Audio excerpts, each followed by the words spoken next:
Trial of the Amazons, Wonder Girl, issue number 2. It's part 6 of 7 for Trial of the Amazons. This issue needed to get a lot done. It's the penultimate issue. Any loose hanging fruits we need to rip off the tree, we have to get them now. We don't got time to do it anymore. This is the last book before the finale. You have to hit the notes and you have to get it right. I have been very hesitant on this book. Anybody who has followed my reviews thus far knows this has not been my favorite series. Not my favorite event. It is doing something with the Wonder Woman mythos that I think is much needed.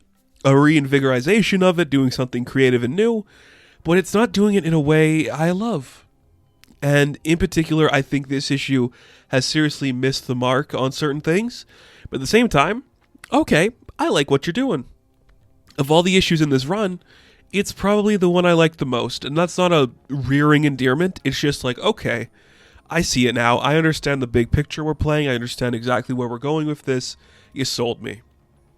So throughout this book, it's kind of separated into the top panels, the bottom panels, and the middle panels. I'm not going to spend a lot of time talking about the top or bottom panels. The top panels are pretty much, we are seeing darkness and then Wonder Woman coming through them, making her way to the palace to see the queen and everybody else of royalty. There's not a lot of dialogue for that.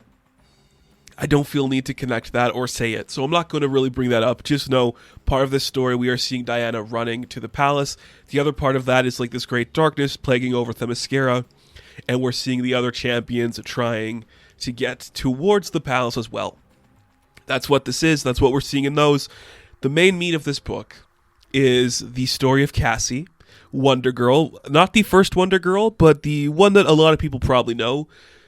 She has kind of been playing the role of detective on this island. She's paroing this up a little bit, and she's okay, I know who killed Hippolyta.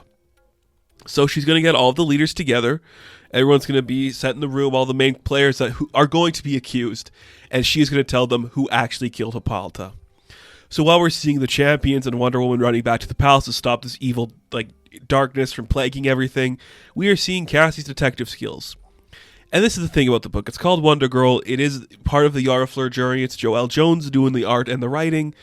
But yeah, it's Cassie. She is a Wonder Girl technically, so it's about her in that sense. I'll try to break down a lot of her rationality for things.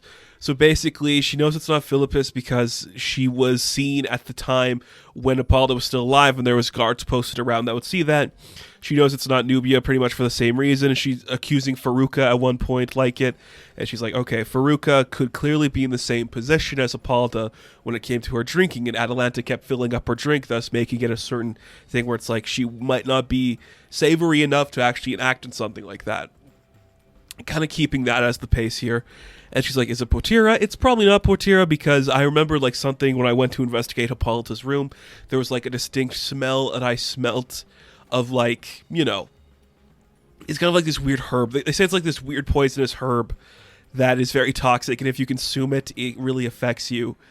But it's more or less if you mix it with a drink, it loses its taste, and you can't taste it, but it leaves a distinct smell of honey behind. A very small, slightest hint of spiced honey that you can pick up, and I smelt that on Hippolyta's glass. Whoever had access to that probably had something to do with the stuff, the Escacita. They probably are connected to this in some way.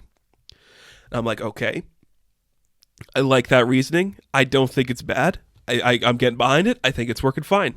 But Cassie's I was in the wilderness there when we learned this truth, but there was another person there with me. The person that was with her was none other than Artemis.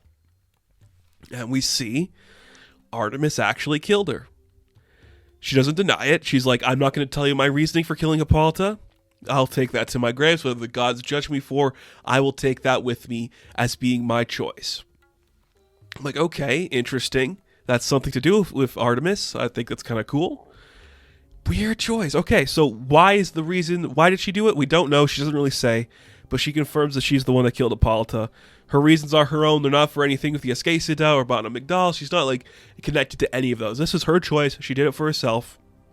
And as they're kind of arresting her, the palace starts to crumble. Diana breaks in and catches a big thing from the roof.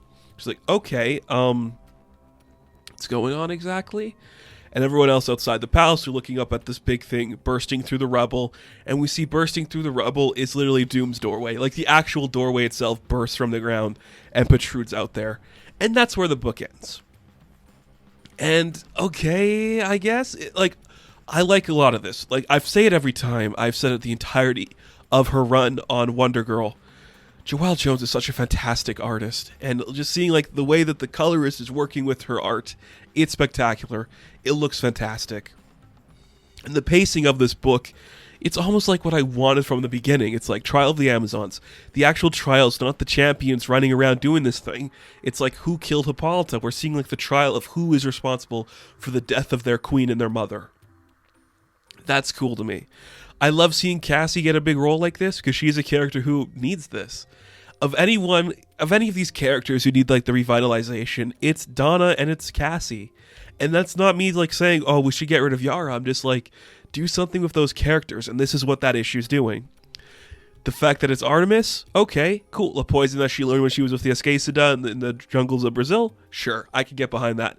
I think that's fine. There's nothing wrong about that. It makes sense to me.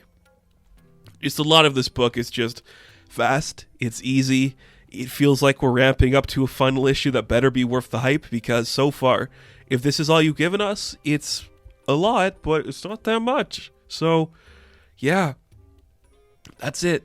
Half the book, we are seeing Diana running to the temple. She has like a moment where she starts to like sit on the throne and she's laughing.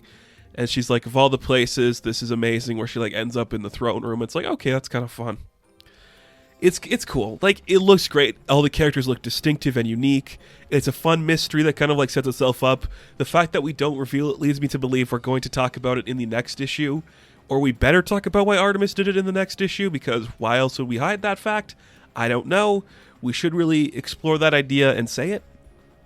But overall, not bad. It's kind of cool, kind of fun. One of the better issues of this run. And it needed that. It really needed like to pick up in the finale. And I know people have been critiquing me for criticizing this book, but it needed this. It needed something good to happen. Yep, it did okay. It did okay, and I think that's enough for me to go like, okay, this finale could be special and it could become something great. Hopefully it does, because it needs it. It desperately needs something good to happen.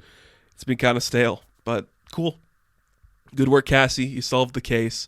And now a big doorway just is here, above ground, doing something. Like, the doorway's not open itself. The doorway comes through. The actual door. Not what's behind the door. And that's really weird to me, but I like it. That's kind of interesting.